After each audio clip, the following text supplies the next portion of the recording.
Part 6, Disease as Failed Resolution. Chapter 17, Chronic Inflammation as Resolution Failure. Chronic inflammation is usually described as if the body were simply generating too much inflammatory force for too long. That description is not completely wrong, but it remains shallow because it places the emphasis on excess rather than on sequence.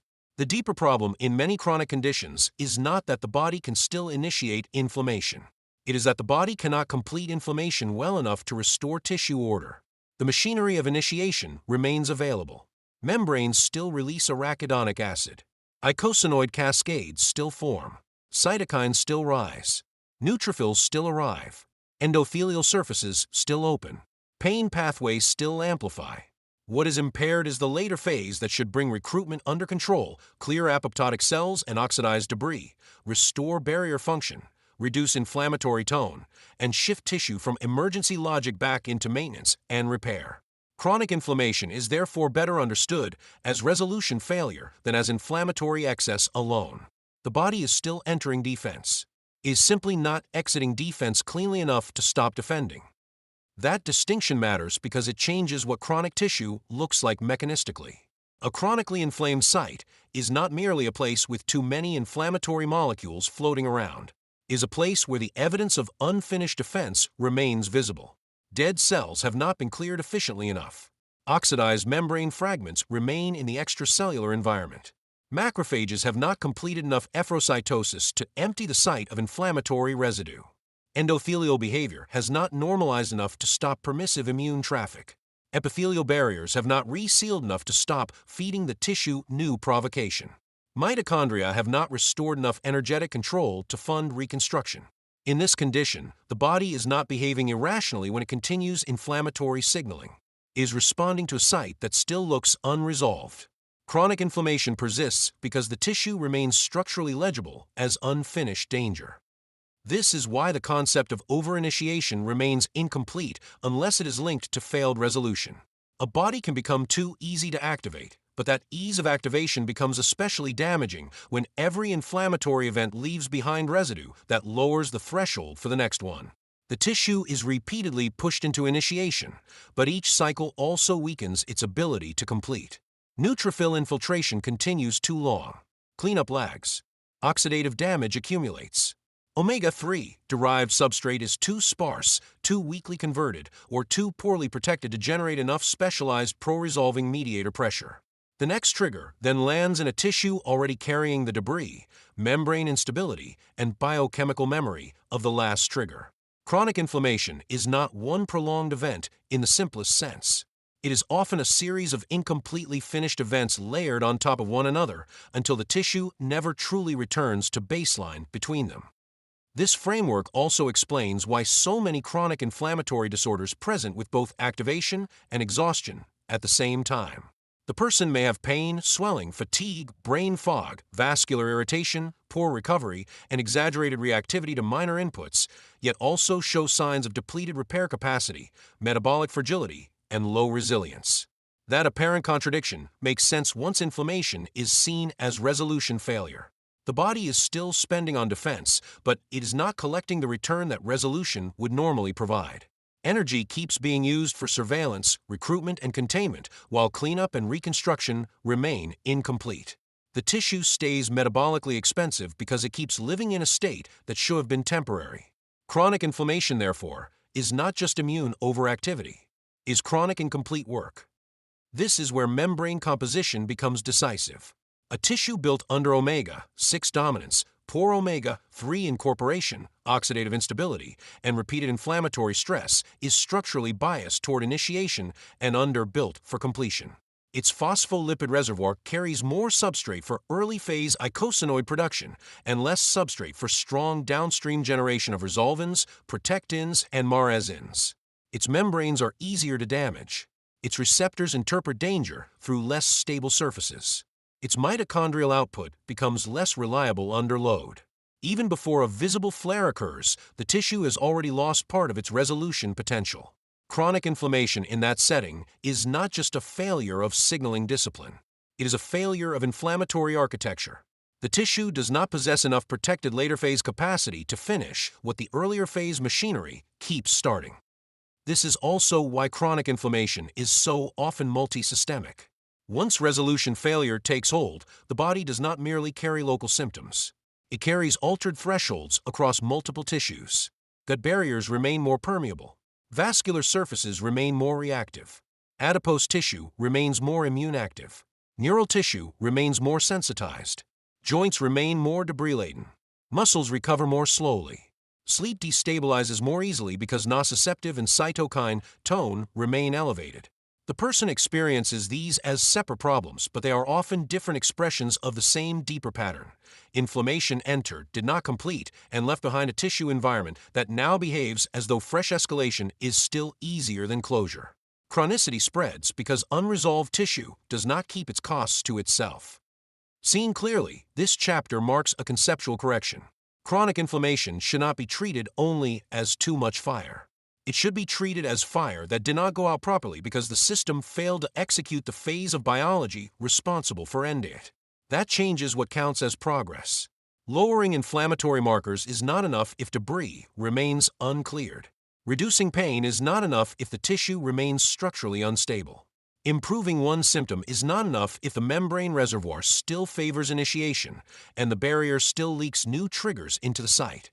Real improvement means rebuilding resolution capacity.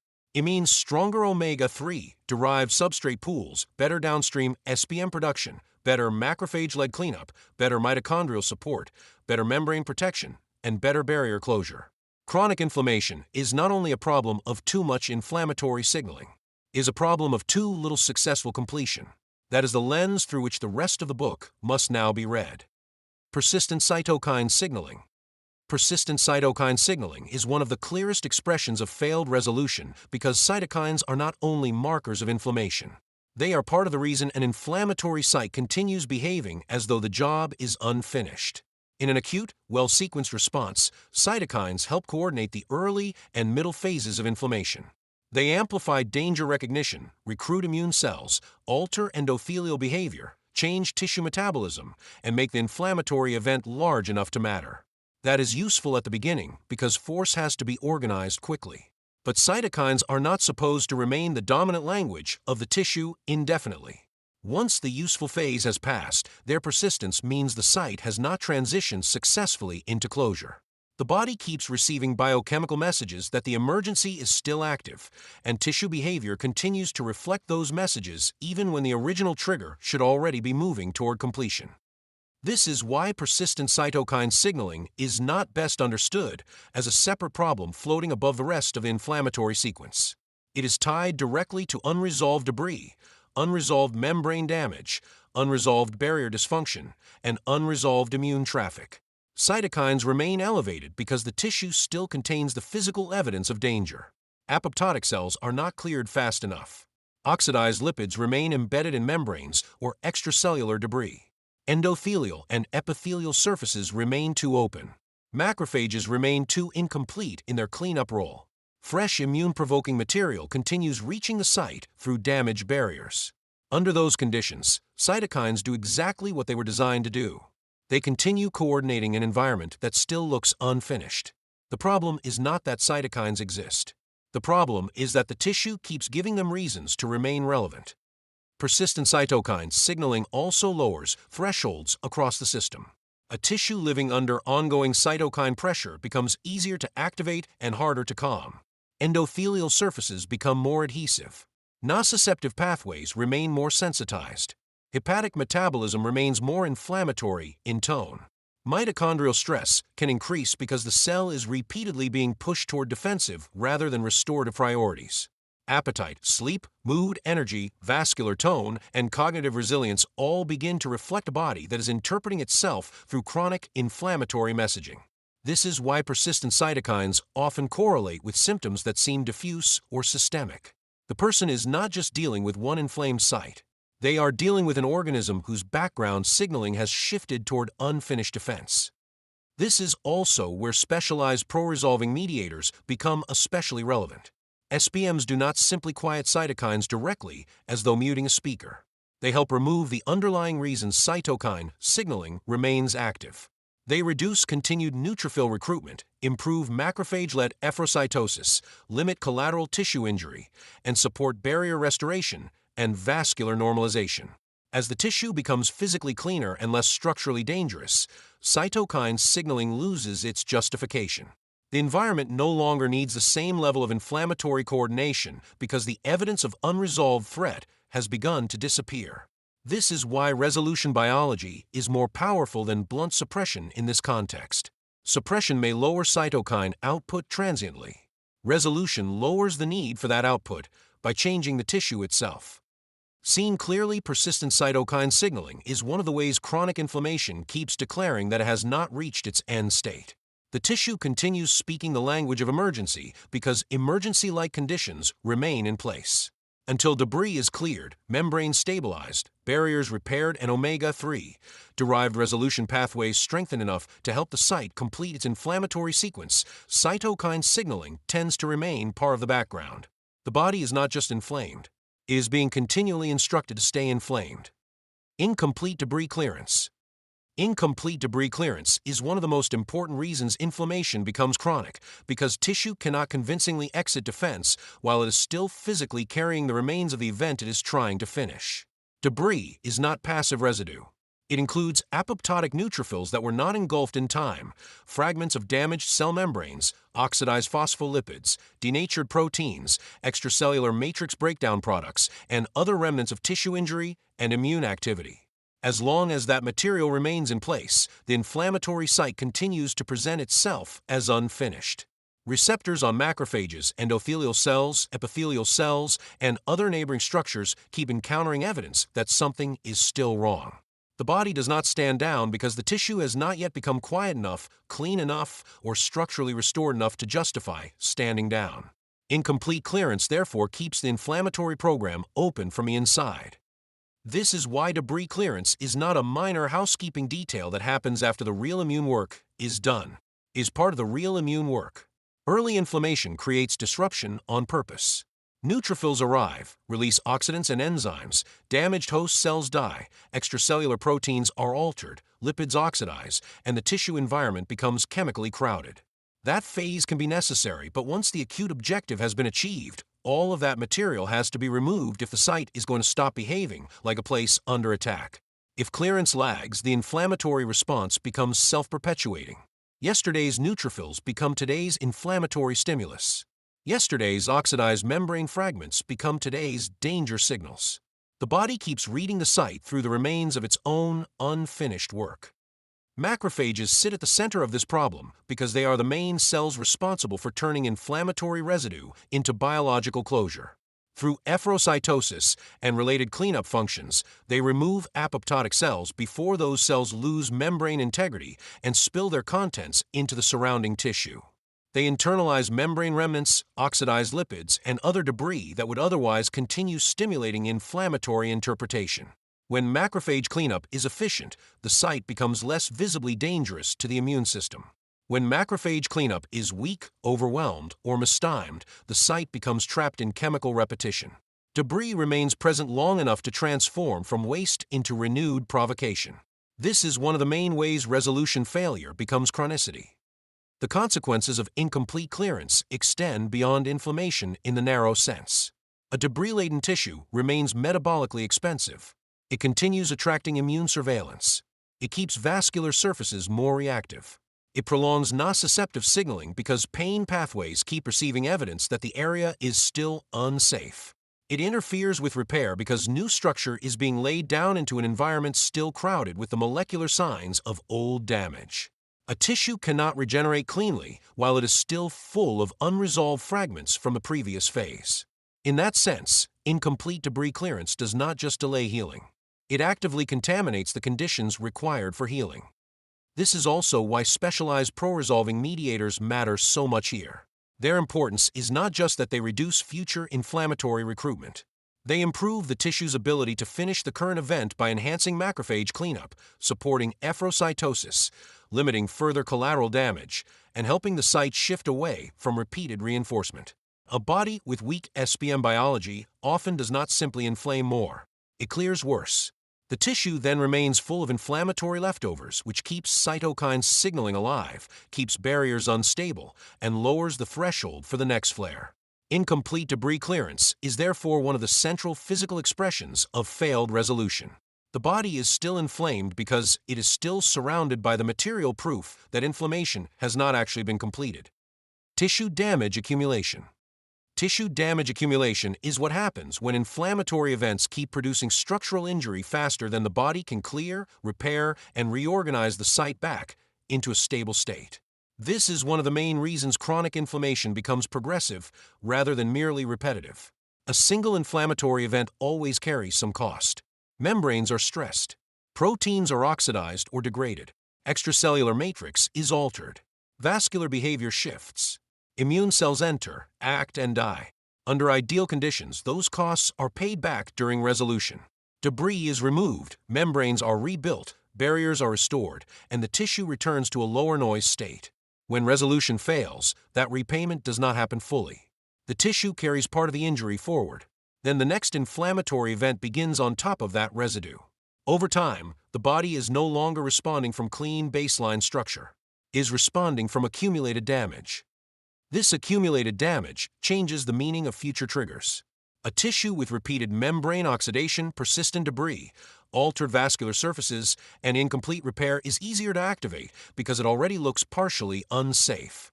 Receptors encounter more danger-associated material. Barriers are weaker. Macrophages are more burdened. Mitochondria are more strained. The threshold for new inflammatory activation drops because the tissue never fully stopped presenting evidence of previous injury. This is why chronic inflammatory states often intensify gradually even when no single new trigger seems dramatically worse. The body is dealing not only with the present insult, but with the layered cost of the insults that were never properly finished before it. Tissue damage accumulation also distorts function before it produces obvious structural failure. In vascular tissue, it may appear as persistent endothelial reactivity, abnormal permeability, or reduced nitric oxide handling. In joints, it may appear as longer recovery, stiffness, and recurring irritation because inflammatory residue and matrix damage were not fully cleared. In the nervous system, it may appear as persistent sensitization, cognitive instability, altered mood regulation, or poor stress tolerance because synaptic and glial environments remain biochemically noisy. In barrier tissues, it may appear as exaggerated reactivity and repeated immune provocation because the surface never fully reestablished selective control. The damage accumulates as altered behavior first.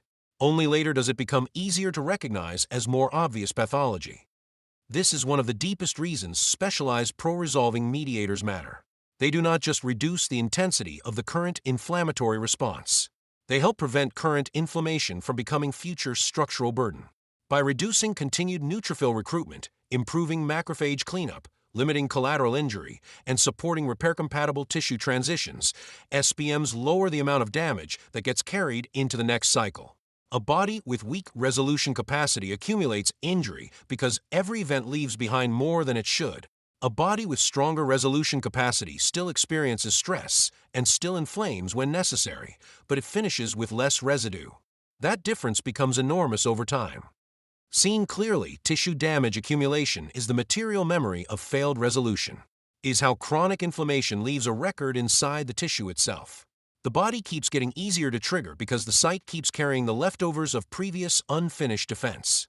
Until that accumulation is reduced through better cleanup, better membrane protection, better barrier restoration, and stronger resolution biology, each new inflammatory event starts from a worse position than the last. That is how chronic inflammation stops being just a signaling problem and becomes a structural problem. The stuck inflammation state. The stuck inflammation state is what the body looks like when it never fully exits the inflammatory program, even if the original trigger has partially faded or changed form. It is not the same as acute inflammation, and it is not simply the presence of inflammatory markers in the blood. It is a tissue condition in which initiation remains easier than completion, cleanup remains slower than residue generation, and repair remains too weak to restore a true baseline before the next round of activation begins. The body in this state does not experience inflammation as a clean episode with a beginning, middle, and end. It experiences inflammation as a semi-permanent operating mode. The tissue is no longer fully in crisis, but it is not fully out of crisis either. It remains partially recruited, partially permeable, partially oxidized, partially sensitized, and structurally unfinished enough that normal life keeps re-triggering the same defensive logic. What makes this state so important is that it explains why chronic illness often feels diffuse, recurring, and disproportionate. In stuck inflammation, the body still knows how to launch force. Neutrophils still arrive. Cytokines still rise. Eicosanoids still form. Pain pathways still amplify. Endothelial surfaces still open. But the back half of the sequence never takes command strongly enough. Macrophages do not clear debris efficiently enough. Specialized pro-resolving mediator output is too weak relative to the inflammatory burden. Membranes remain oxidatively unstable. Barriers remain too open. Mitochondria remain too strained to fund real completion. The result is a body that keeps defending because it never receives convincing structural evidence that the event has ended. The site still looks dangerous, so the system keeps behaving as though danger is present. This is why the stuck inflammation state is so often mistaken for random symptom variability. A person may have days that are better and days that are worse, but the underlying tissue never becomes truly normal between them. Pain may recede but not disappear in a biologically complete way because local nociceptive amplification remains justified by unresolved debris and membrane instability. Fatigue may improve somewhat but return quickly because the body remains metabolically committed to surveillance and partial defense. Gut symptoms may quiet temporarily, but flare with minor dietary stress because the barrier never fully restabilized. Brain fog may lighten but recur because the neural environment remains too chemically noisy to sustain precision under pressure. These fluctuations are not random. They reflect a system oscillating inside an incomplete inflammatory program rather than moving fully beyond it. The phrase stuck is useful because it captures the fact that the body is not simply inflamed harder. It is inflamed unfinished. The machinery of escalation and the machinery of closure are no longer proportionate. Too much of the tissue's biology is still organized around the front half of the response. Omega-6 derived initiation substrate remains abundant. COX and LOX traffic remains biased toward early phase chemistry. SPM generation remains too weak or too poorly expressed. Debris remains visible. Thresholds remain low. Each new stressor lands in a body already leaning toward activation.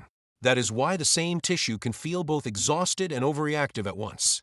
Is spending on defense without receiving the restoration that should follow defense.